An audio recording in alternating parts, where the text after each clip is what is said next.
तो आपको बता दें, जहां एक तरफ इस गैंगरेप मामले को लेकर योगी सरकार एक्शन में है, ताबड़तोड़ एक्शन लिया जा रहा है, और इसी कड़ी में अब इस पूरे मामले को लेकर सियासत भी जोरों पर है। लेकिन ये जो सियासत इस मामले पर हो रही है, उसको लेकर योगी आदित्यनाथ नाराज हैं। इसके अलावा अयोध्या की जनता भी बहुत नाराज है। लेकिन ये सियासत हो क्यों रही है, इस रिपोर्ट में आपको दिखाते हैं।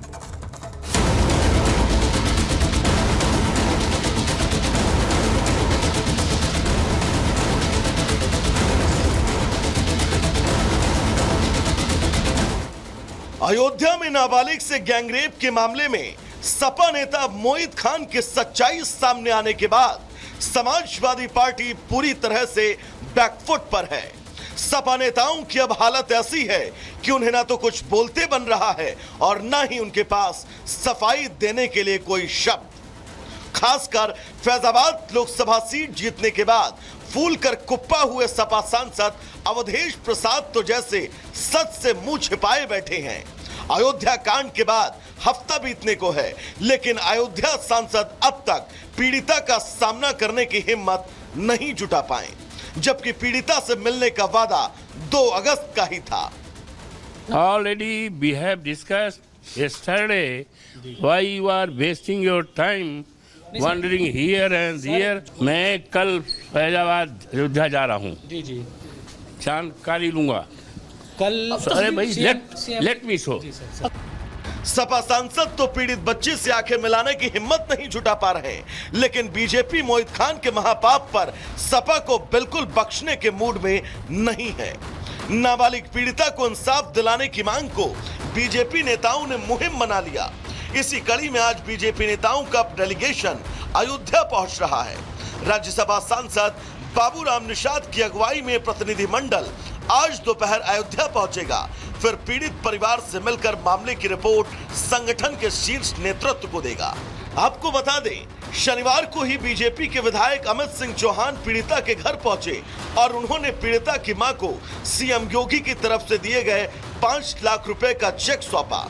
विधायक अमित सिंह चौहान ने इस मुलाकात के बाद सपा नेताओं को इस मामले पर राजनीति से बचने की अपील और परिवार को भरोसा दिलाया कि सरकार उनके साथ कंधे से कंधा मिलाकर खड़ी है। इस परिवार के साथ उत्तर प्रदेश सरकार खड़ी है, यहाँ के लोग खड़े हैं, सब लोग खड़े हैं, सब लोग उस पर अच्छी कार्रवाई की मांग कर रहे हैं। उत्तर प्रदेश सरकार कार्रवाई कर भी रही है और जो आर्थिक सहयोग के लिए माननीय मुख्यमंत्री जी ने कल कहा था, तो वही उनके दिशा निर्देशन में आज हम स्थानीय प्रशासन के साथ आए और 5 लाख का चेक प्रदान किया। और माननीय मुख्यमंत्री जी ने एक और बात कही, वो भी मैंने माता जी से कहा कि आगे जो भी दिक्कत होगी, समस्या होगी, उत्तर प्रदेश सरकार उसको आपको मुहैया कराएगी। हैरानी ये है कि एक तरफ बीजेपी के नेता पीड़ित परिवार को इंसाफ दिलाने के लिए एड़ी चोटी का जोर लगा रहे हैं, तो वहीं यहां से सांसद चुने गए अवधेश प्रसाद गायब हैं।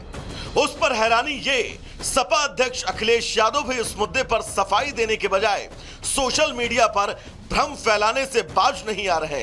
उन्होंने इस मुद्दे पर मीडिया के चुभते सवालों से बचते हुए सोशल मीडिया एक्स पर लिखा, अयोध्या के भदरसा मामले में बिना डीएनए टेस्ट के बीजेपी का आरोप दुराग्रह पूर्ण माना जाएगा।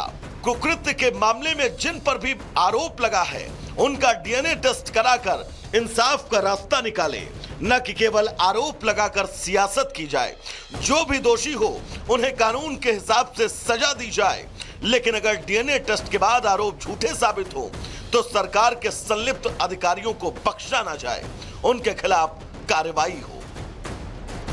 एक तरफ पीड़ित परिवार इंसाफ की गुहार लगा रहा है, तो दूसरी तरफ सपा नेता उल्टा पीड़िता को ही झूठा ठहराने में लगे हैं, जबकि पूरा मामला पानी की तरह साफ है। सवाल है कि आखिर सपा नेता मोहित खान इस मामले में बेदाग हैं, तो आखिर अयोध्या के सांसद क्यों जनता से आंखें चुरा रहे हैं? हैरानी ये कि सपा अध्यक्ष का ये ट्वीट तब आया जब पीड़िता से मिलने के नाम पर अस्पताल आए सपा के 2 नेताओं को पीड़ित परिवार को धमकाने का आरोप लग चुका है। और यही वजह है, सपा अध्यक्ष ने जैसे ही उल्टी गंगा बहाने की कोशिश शुरू की, यूपी के डिप्टी सीएम बिफर गए। उन्होंने सपा नेताओं को आड़े हाथों लेते हुए सोशल मीडिया एक्स पर लिखा, बलात्कारियों को बचाना सपा की जन्मजात फितरत है। अगर बलात्कारी मुसलमान हो तब पूरा का पूरा सैफई परिवार उसे बचाने के लिए खूंटा गाड़ देता है। तो अयोध्या में इस गैंगरेप के बीच अब समाजवादी पार्टी बैकफुट पर है। लगातार सवाल उठ रहे हैं और यह मुद्दा ना उगलते बन रहा है ना निगलते हुए। सीधा चलेंगे ग्राउंड जीरो पर। प्रगति इस वक्त हमारे साथ जुड़ी हुई है। प्रगति, समाजवादी पार्टी के लिए यह बहुत टेढ़ी खीर मुद्दा हो गया है और यह तय है इस पूरे प्रकरण पर समाजवादी पार्टी लगातार बैकफुट पर रहेगी। प्रगति। बिल्कुल, और इस वजह से कोई भी बयान अब तक सामने नहीं आया। जब हम ग्राउंड जीरो पर पहुंचे, हमने लोगों से बातचीत की तो लोगों में नाराजगी है, गुस्सा है, आक्रोश है। और इतना सब कुछ होने के बाद अखिलेश यादव जहां एक तरफ अवधेश प्रसाद को अयोध्या का राजा बताते हैं, लेकिन ये राजा अपने प्रजा के लिए अभी भी चुप बैठा हुआ है, कुछ बोलते हुए नजर नहीं आ रहा।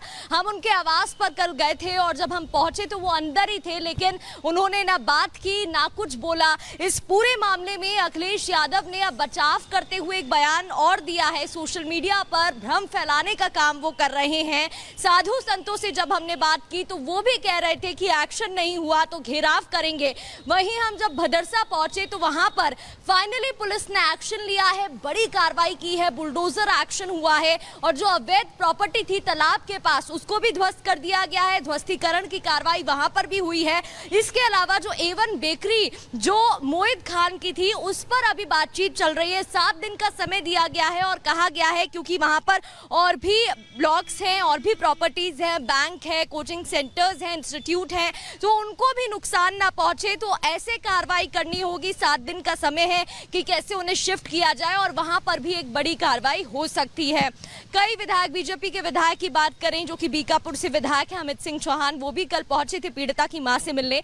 मुख्यमंत्री के पास वही लेकर गए थे पीड़िता की मां को। इस दौरान जब हमने पूछा कि क्या कुछ बातचीत हुई तो उन्होंने बताया कि आर्थिक तौर पर तो सहायता देने की बात कही जा रही है। इसके अलावा पीड़िता की मां की जो भी मांगे थी उन्हें भी पूरी करने की बात कही जा रही है। उन्होंने कहा कि योगी सरकार लगातार खड़ी हुई है पीड़ित परिवार के साथ। इसके अलावा 5 लाख रुपए का एक चेक भी उन्होंने परिवार को दिया है। जब हमने पीड़िता की मां से बात की तो वो परेशान थी, उनका दुख शब्दों में बिल्कुल प्रगति, वो परिवार लगातार बातचीत कर रहा है, लेकिन सबसे अहम यह है कि जिसके साथ वहां के सांसद की फोटो आती है वो मना कर देते हैं, पहचानते नहीं है। लेकिन अब जब इंसाफ की बात है तो सरकार पीड़ितों के साथ खड़ी है, क्योंकि आज बीजेपी का बड़ा डेलीगेशन मुलाकात करेगा गैंगरेप पीड़ित परिवार से और उस मुलाकात के बीच केंद्रीय नेतृत्व को रिपोर्ट भी सौंपी जाएगी। दोपहर का वो वक्त होगा जब बीजेपी डेलीगेशन अयोध्या पहुंचेगा और अयोध्या में मुलाकात गैंगरेप पीड़ित परिवार से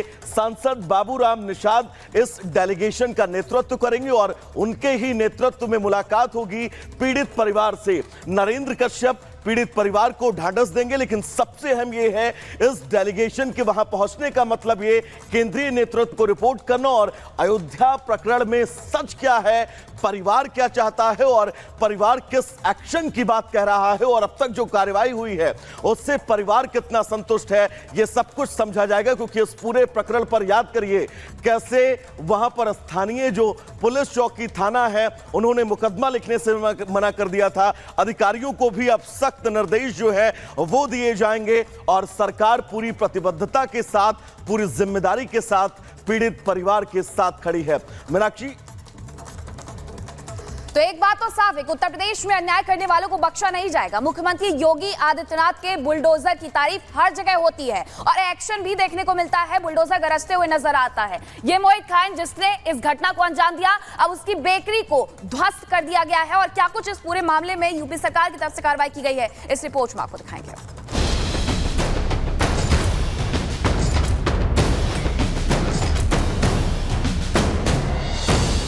सीएम योगी का बुलडोजर जब जब गरजता है पूरा हिसाब करता है। यही वजह है कि बाबा का बुलडोजर आज देश के न्याय व्यवस्था का सबसे सटीक चिन्ह बनकर उभरा है। अयोध्या के दरिंदे मोहित खान के मामले में भी यही हुआ। इन तस्वीरों में इस जगह को पहचान पाना मुश्किल है, लेकिन ये वही जगह है जहां सपा नेता मोहित खान ने अवैध कब्जे से अपना साम्राज्य खड़ा किया हुआ था। बेशक अभी अयोध्या के इस दरिंदे का हिस्सा पूरा नहीं हुआ है, लेकिन ये तस्वीर पीड़ित नाबालिग और उसके पूरे परिवार के दिल में कुछ ठंडक जरूर देगी। पीड़ित परिवार इन तस्वीरों के जरिए ये जरूर याद रखेगा कि कैसे बाबा के बुलडोजर ने दरिंदे मोहित खान को सबक सिखाया था।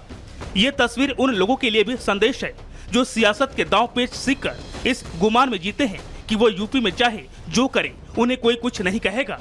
लेकिन मोहित खान का सारा गुमान टूट चुका है। सीएम योगी आदित्यनाथ ने रेप पीड़िता को इंसाफ दिलाने में जरा भी देरी नहीं की।